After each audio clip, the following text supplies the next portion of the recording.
जंग सियालों का है। बहुत बड़ा सवाल जो है वो खुद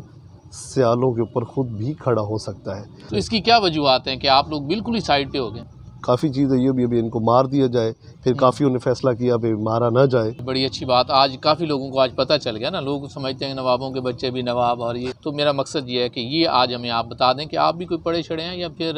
पीर का हवाला जब दिया जाता है तो उसमें आपके ख़ानदान और इन सब का जिक्र आता है कि जो चूचक सियाल है उसकी एक ही बहन है हीर सियाल। स्टोरी मिली कि हर बंदे की इन्वॉल्वमेंट उसमें होना शुरू हुआ और शोहरत हो गई। रांझा में इतनी क्वालिटीज़ नहीं हैं जितनी वारिस शाह साहब में है। नून लीग की उस वक्त 2018 में टिकट थी और आप लोगों ने जमा नहीं करवाई।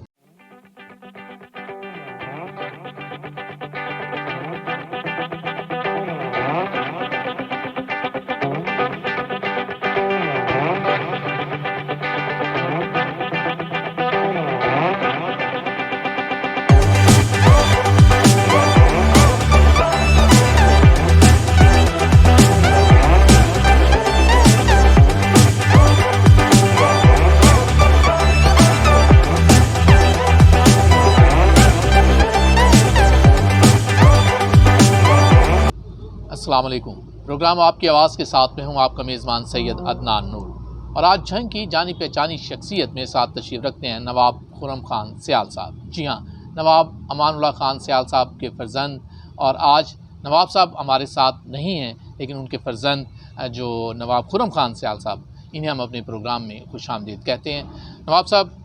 बात हो रही है कि जंग के बारे में अक्सर कहा जाता है कि जंग सियालों का है, तो अब तो ऐसे लग रहा है कि सियालों का नहीं रहा। तो इसकी क्या वजूहत हैं कि आप लोग बिल्कुल ही साइड पे हो गए? देखिए, ये जो अगर आप सियासी एतबार से जो कहना, जो सवाल आप कह रहे हैं वो सियासी एतबार से इस लिहाज से है। देखिए, ये तो एक जिस वक्त ये प्रोसेस आया है नॉमिनेशन का, चुनने का, इलेक्शंस का, तो ये वोट का हक़ तो ऑब्वियसली पब्लिक के पास है। जी। आप ये जो है ना बात समझ, आपको पता है कि आपके जितने भी चीज़ें हैं वो पब्लिक की ओपिनियन है, पब्लिक का वोट है, उन्हें वोट देने का हक़ है, वो आज़ादी रखते हैं। तो ऑब्वियसली उन्होंने जिन लोगों को वोट दिए और वही लोग जो है वो आगे आए। और क्योंकि यहाँ जमहूरी एक सेटअप पूरा जो है वो हमारे मुल्क में मौजूद है, तो उस लिहाज से ज़ाहिर है कि जंग की तरक्की के लिए, जंग के लिए वही लोग जो मुंतखब होकर आएंगे वही आवाम के नुमाइंदे होंगे और आवाम के लिए काम करेंगे। जी। अच्छा, इसमें जो नवाब अमानुल्लाह खान सियाल साहब थे उनके बारे में था कि वो चीफ़ पैट्रन थे पूरी सियाल कौम के, तो अब ये ओहदा किसके पास है उनके बाद, या अभी इसकी सिलेक्शन नहीं हुई? मैं जी इसमें ये कहूँगा कि ये जो चीफ़ पैट्रन का जो एक हुआ है इस सियाल एसोसिएशन के लिहाज से, इसमें थोड़ी सी मैं इसकी बैकग्राउंड में जाकर तो फिर उसके बारे में बिल्कुल मुख्तसर मैं कहना, कोई मैं इसके ऊपर लंबी डिबेट बनाऊं तो काफ़ी लंबा ये चला जाएगा। लेकिन मुझे ये इसकी जो बुनियाद है वो मेरे वालिद साहब 85 में सिंध में मैंने थे और 85 में वो सिंध गए थे। जी। अच्छा। तो वहाँ सिंध काफ़ी सारे सियाल थे, लेकिन सभी छुपे हुए थे, बाहर नहीं थे, वो लोगों को नहीं, उनको अवेयरनेस नहीं थी। और तो वालिद साहब ने फिर 85 में वहाँ वालिद साहब को इनवाइट किया गया सियाल, और इन्होंने वहाँ जाकर अपने सियाल जितने भी थे उन्हें बताया कि सियाल जो है वो एक कौम है और एक जो है ना राजपूत जो है उस लिहाज से हमारी कौम आगे बढ़ सकती है अगर ये तालीम हासिल करे और इनको आगे जाना चाहिए। ये अवेयरनेस वहाँ सिंध वालों को, पहले उन वडेरों के बिल्कुल वो नीचे थे, दबे हुए थे और वो कभी बाहर, जैसे ही मतलब है कि इन्होंने जाके एक अवेयरनेस और लोगों के अंदर एक चीज़ उम्मीद जगाई, तो लोग जो है वहाँ पे उन्होंने जो है वो ये सोचना शुरू किया। और अल्हम्दुलिल्लाह आज देखें कि वहाँ पे जंग में जो है अपना सिंध में वो सुहेल अनवर सियाल वज़ीर दाखिला भी सियालों से मुंतखब हुए हैं। जी। वहाँ पे तो ये बड़े नवाब से वहाँ पे गए और सियालों के उनको इकट्ठा किया और एक एसोसिएशन की बुनियाद भी रखी। और उसके चीफ़ पैट्रन उन्होंने नवाब साहब को मुंतखब किया। चीफ़ पैट्रन जो है वो सियाल, पूरे सियाल जो कौम है पूरे पाकिस्तान से वो इकट्ठी हुई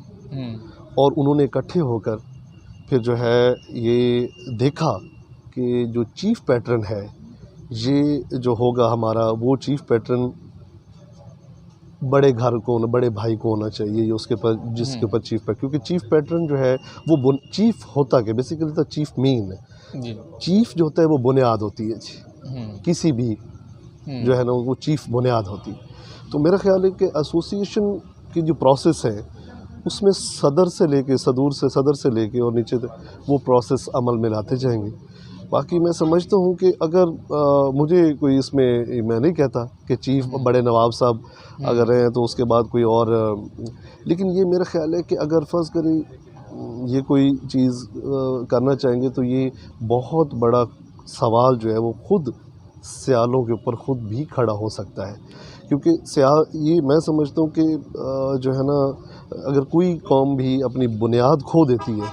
तो फिर उसका मतलब ख़त्म हो जाता है। अच्छा नवाब साहब, एक और बात बड़ी है कि जो नवाब होते हैं, जो सरदार होते हैं, जो ये पढ़ते शढ़ते नहीं हैं, कोई ऐसे ही कोई जो है ना हो जाता है, तो आपकी क्वालिफ़िकेशन के हवाले से अगर सवाल किया जाए तो मेरा मकसद ये है कि ये आज हमें आप बता दें कि आप भी कोई पढ़े शढ़े हैं या फिर?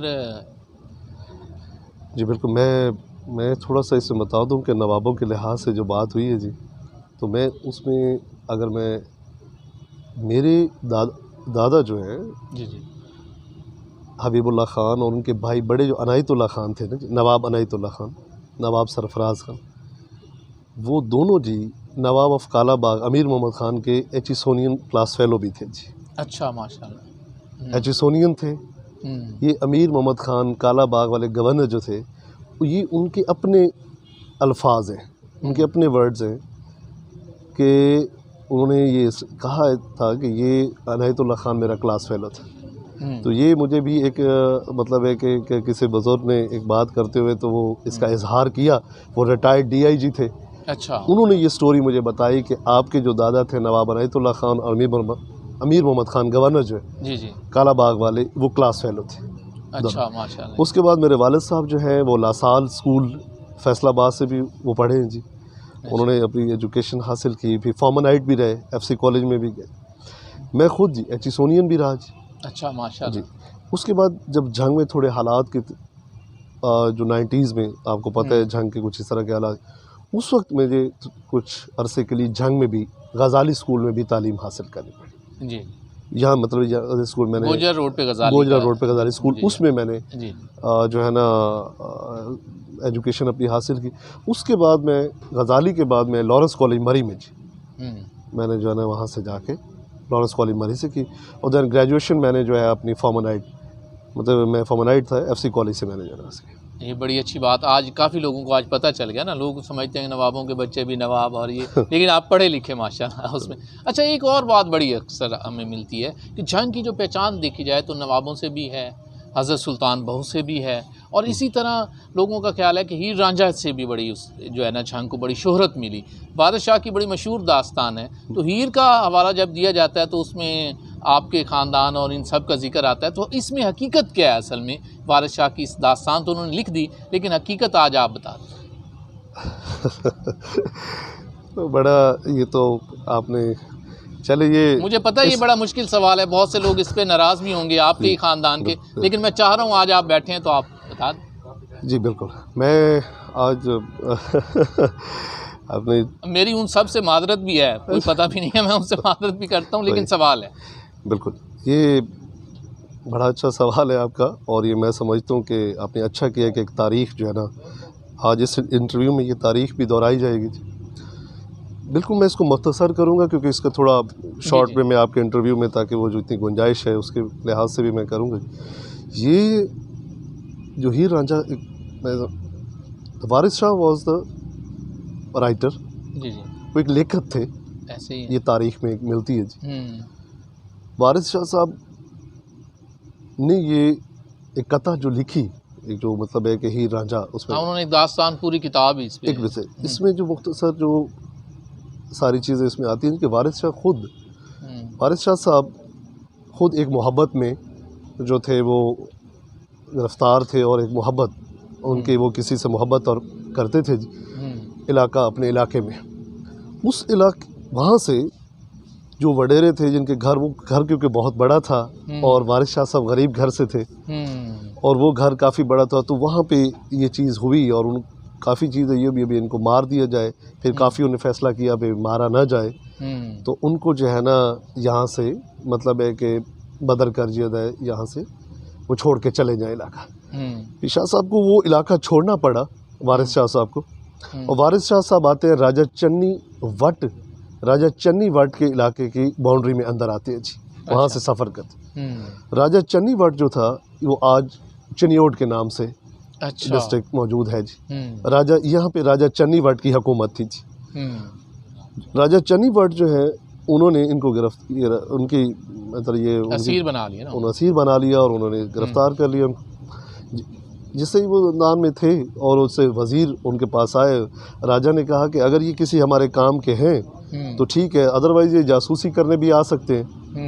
तो राजा चन्नी वट जो है वो जो है उन्होंने कहा भाई अगर ये हमारे किसी काम के हैं तो ठीक है, अगर ये नहीं है तो इनको मार दिया जाए, हो सकता है ये जासूस भी हो सकते हैं। तो फिर वज़ीर उनके पास आए तो बताया, उन्होंने कहा नहीं मैं तो एक मेरे पास तो ये एक ताकत है और मैं स्टोरी राइटर हूँ और मैं कहानियाँ ये लिख लेता हूँ और ये चीज़। उन्होंने कहा भाई हमारे कुछ काम आ सकते हो, तो उन्होंने कहा मुझे कुछ राजा के बारे में बताओ। वारिस शाह साहब ने वज़ीर से कहा कि मुझे कुछ राजा चन्नी वट के बारे में बताओ। राजा चन्नी वट जो है वो उन्होंने कहा, वो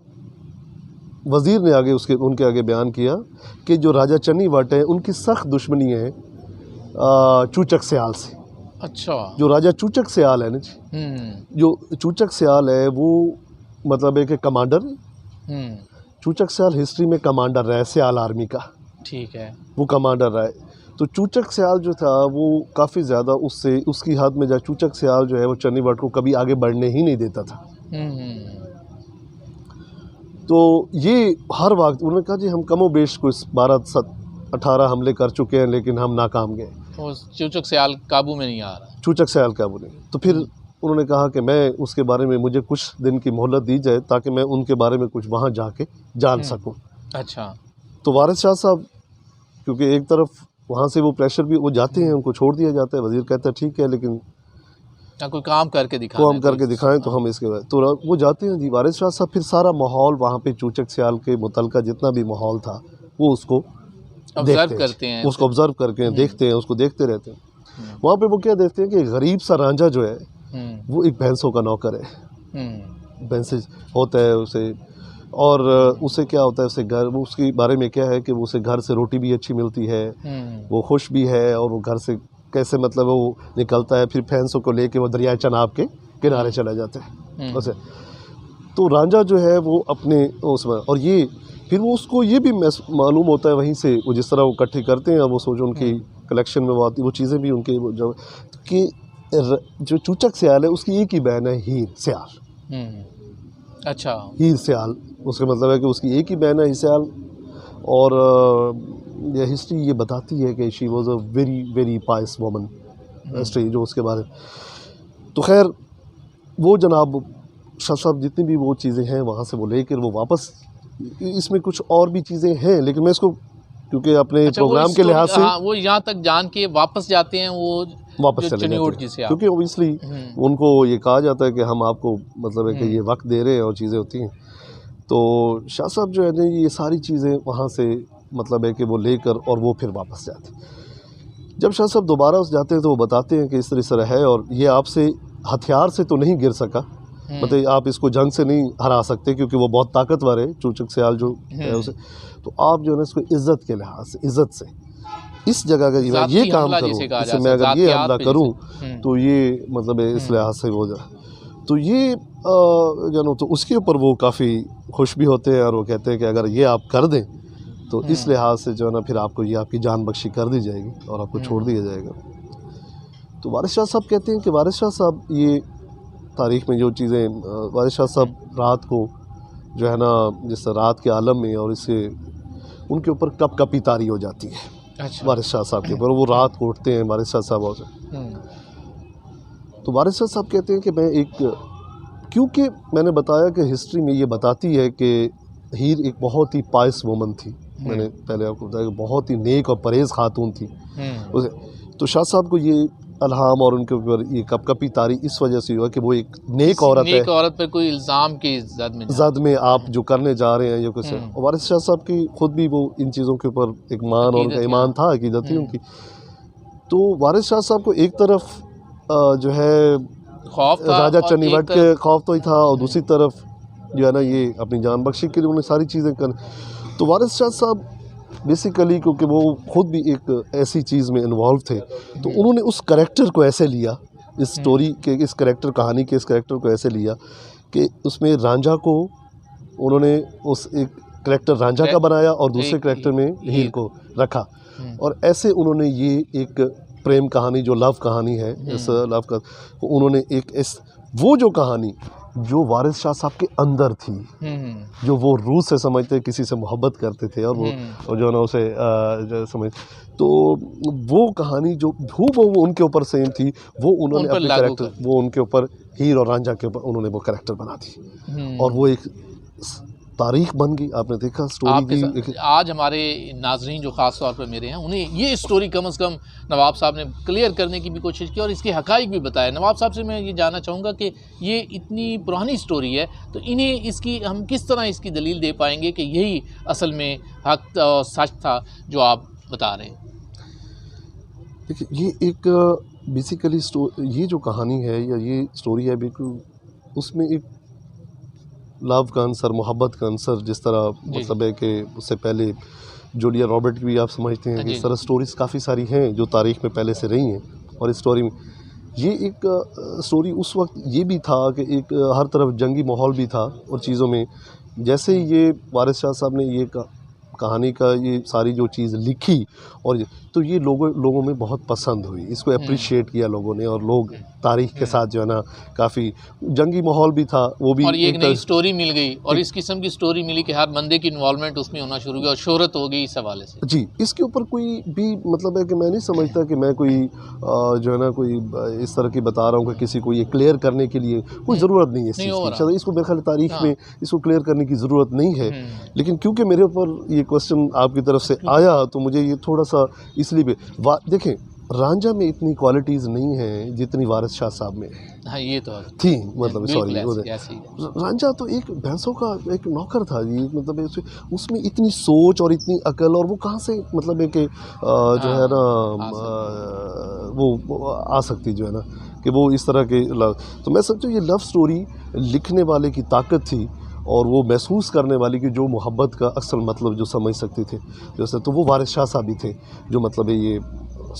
जी। यहाँ लेंगे एक ब्रेक और ब्रेक के बाद नवाब साहब से बात करेंगे जंग की सियासी सूरत हाल पे और इनका सियासी रोल जो जंग की सियासत में है उस पर भी बात करेंगे और हो सकता है एक आधी बात मैं दोबारा भी पूछ लूँ ऐसी ही।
वेलकम बैक नाज़रीन, प्रोग्राम आपकी आवाज़ के साथ मैं हूं आपका मेज़बान सैयद अदनान नूर और आज मेरे सेट 12 रेस्टोरेंट पर इस वक्त मौजूद हैं नवाब खुर्रम खान सियाल साहब। इनसे जानते हैं कि 12 रेस्टोरेंट की सर्विस, टेस्ट और इन्वायरमेंट इन्हें कैसे लगा।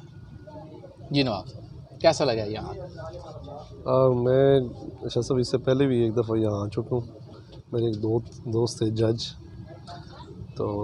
एडिशनल सेशन जज थे, तो वो और मैं जो इकट्ठे यहाँ पे आए थे। तो खैर मुझे ये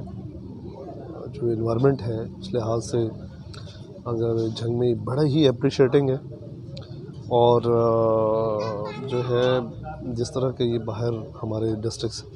मतलब एक लाहौर में, पिंडी में जो बड़े बड़े हमारे जो उसमें डिवीजन्स हैं उनमें जिस तरह के इस तरह का एनवायरनमेंट 12 में खैर एक तब्दीली है एक झंग में कुछ तब्दीली है कि मैं देखता हूँ झंग में इस तरह की जो एनवायरनमेंट फैमिली रेस्टोरेंट ये जो है मतलब थोड़ा कम है। तो बाहर की निस्बत जिस तरह होता है उसमें बहुत थोड़े कम है, लेकिन 12 जो है अप्रिशिएटिंग है, बहुत अच्छा है, होने चाहिए इस तरह के और भी होनी चाहिए। और इसकी सर्विस के हवाले से आप क्या कहेंगे? सर्विस इसका टेस्ट इनकी और सर्विस अच्छी है। मैंने खाना भी इनका पहले भी टेस्ट किया है और अभी भी, तो फूड इज़ गुड, अच्छा है इनका जो है मतलब है कि सर्विस भी इनकी ठीक है और जो है 12 का बहरहाल अच्छी है, इससे बेहतर है काफ़ी। अब वापस चलते हैं अपने सवालात की जानिब। बिल्कुल। आमतौर पर यह भी तासुर है कि सियाल ख़ानदान इस वजह से भी पीछे हटा है कि मुख्तलिफ जानवरों की लड़ाइयाँ शड़ाई करवाने में मसरूफ़ है और लोग आगे निकल गए, तो इस हवाले से आप क्या कहेंगे? बिल्कुल सही। अच्छा जी, बेसिकली देखिए सियाल जो है यहाँ बेसिकली जो सियाल है उसकी एक पूरी तारीख़ है। जी जी। सियालों की जो है उसमें, और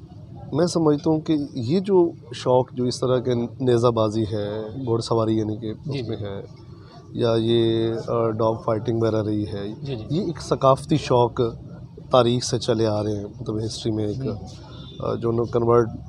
मतलब ब्लड इनटू अ ब्लड आप समझ लें कि वो एक ये एक सकाफ़ती इवेंट्स जो है वो चलते आए हैं। इसके जो एक मेन रीज़न भी है ना जी बिहाइंड इससे, और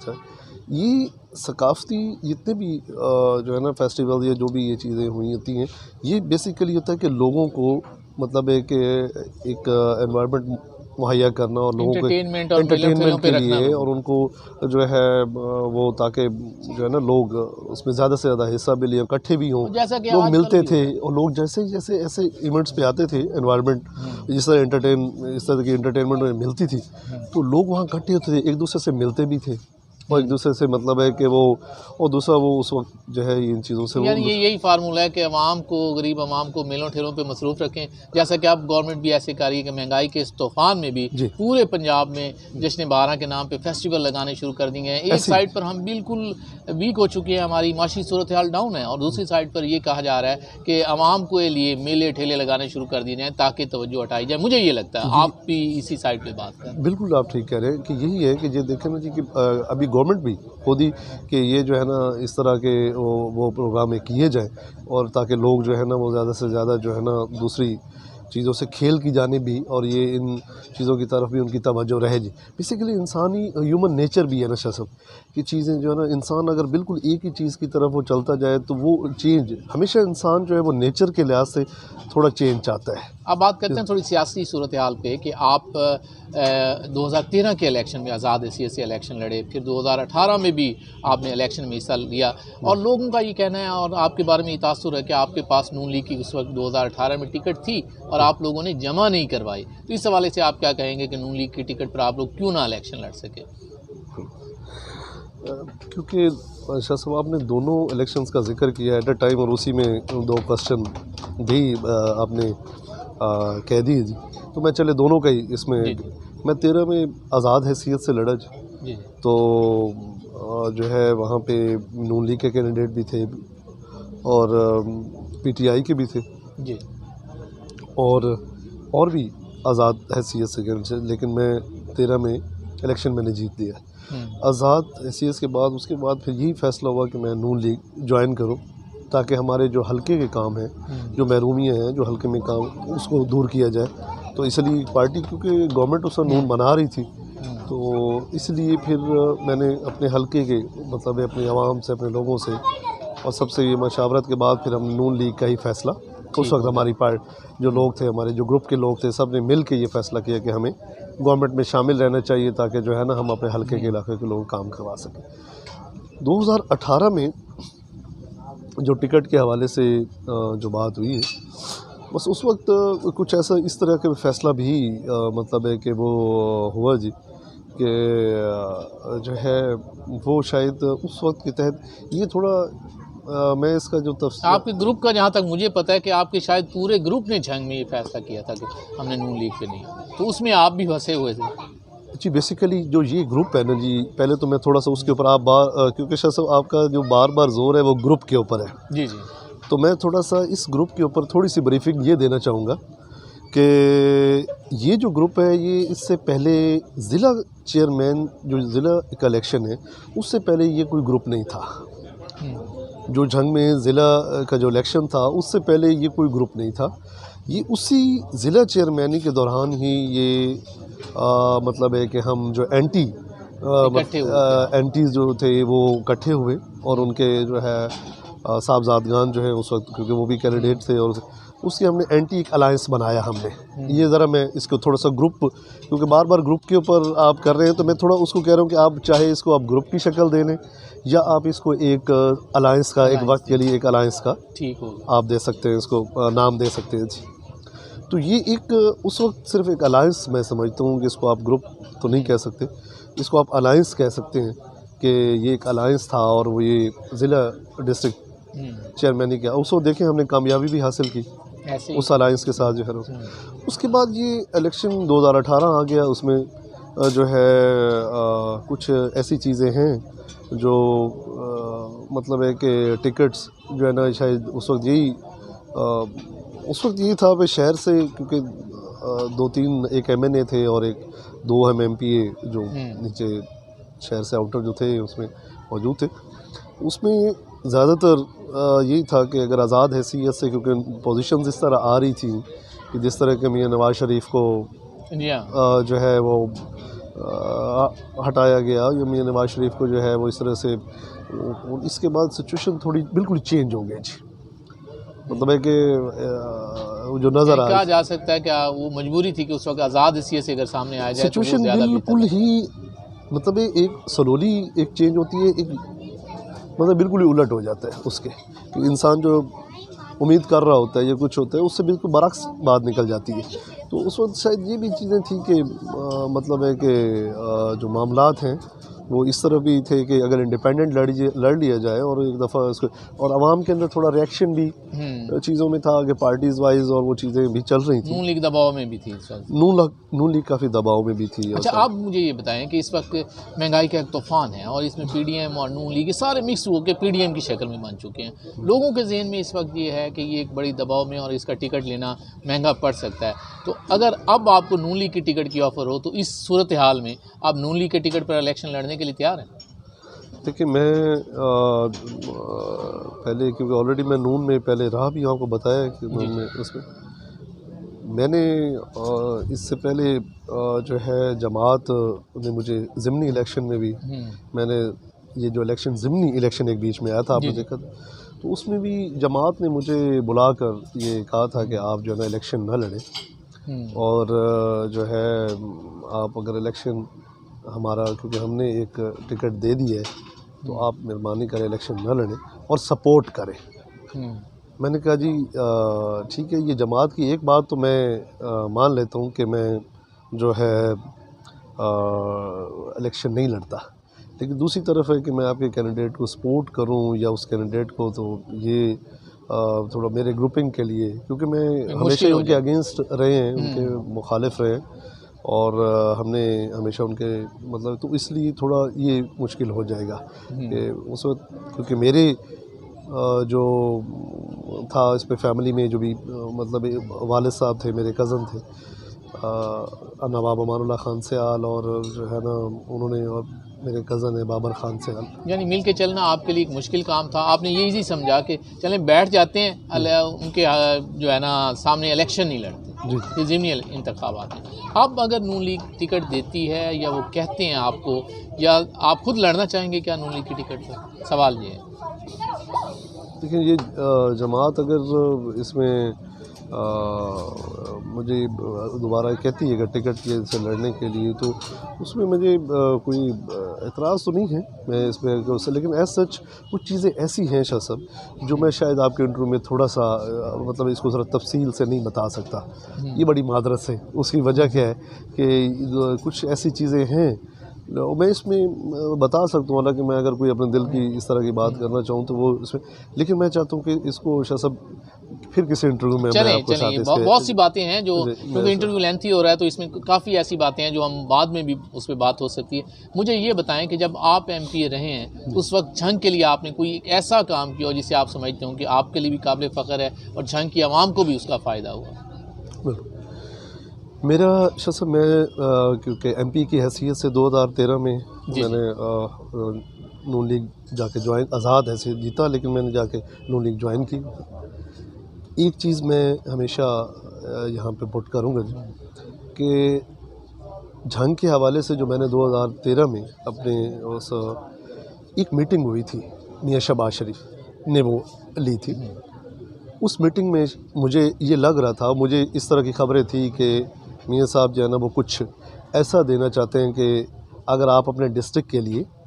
कुछ मांगेंगे तो कुछ अपने डिस्ट्रिक्ट के लिए कुछ ऐसा करेंगे तो आपको ज़रूर वो दी जाएगी।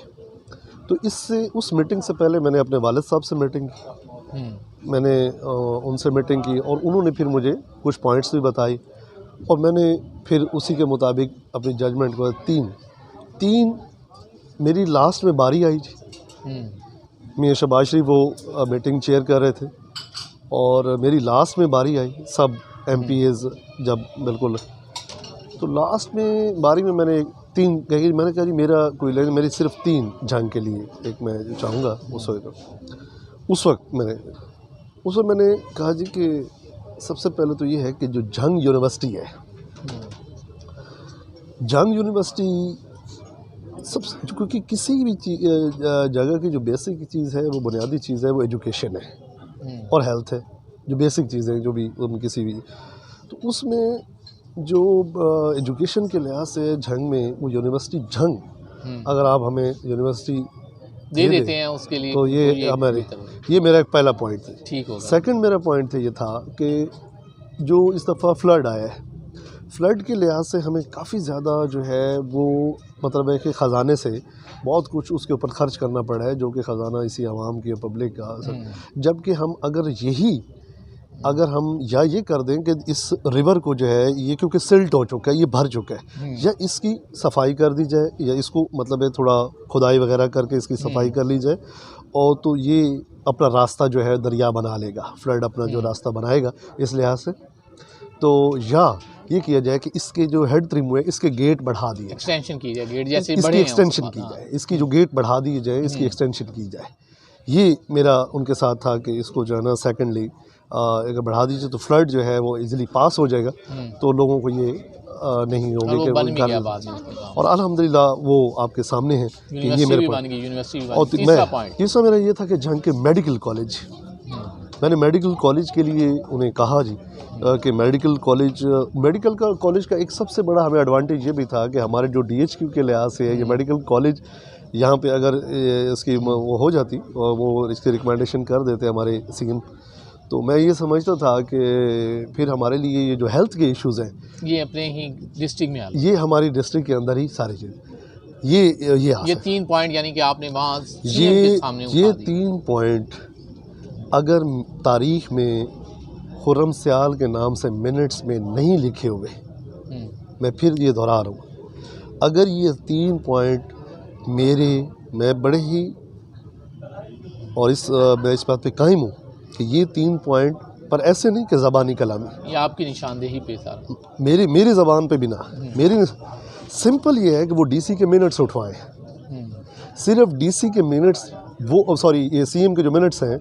वो उठाएं जो DC के पास आए थे उस वक्त, सिर्फ उसको देख लिया जाए। देखिए पॉलिटिशियन में अगर मैं बात करूंगा मे बी ये बात अथेंटिक ना हो, वो लगेगी कि ये शायद अपने लिए बात कर रहे थे, सिर्फ वो पेपर जो है ना वो आप शायद सब उठवा लें तो वहीं पे पता लग जाएगा कि ये बात असल में की किसने है।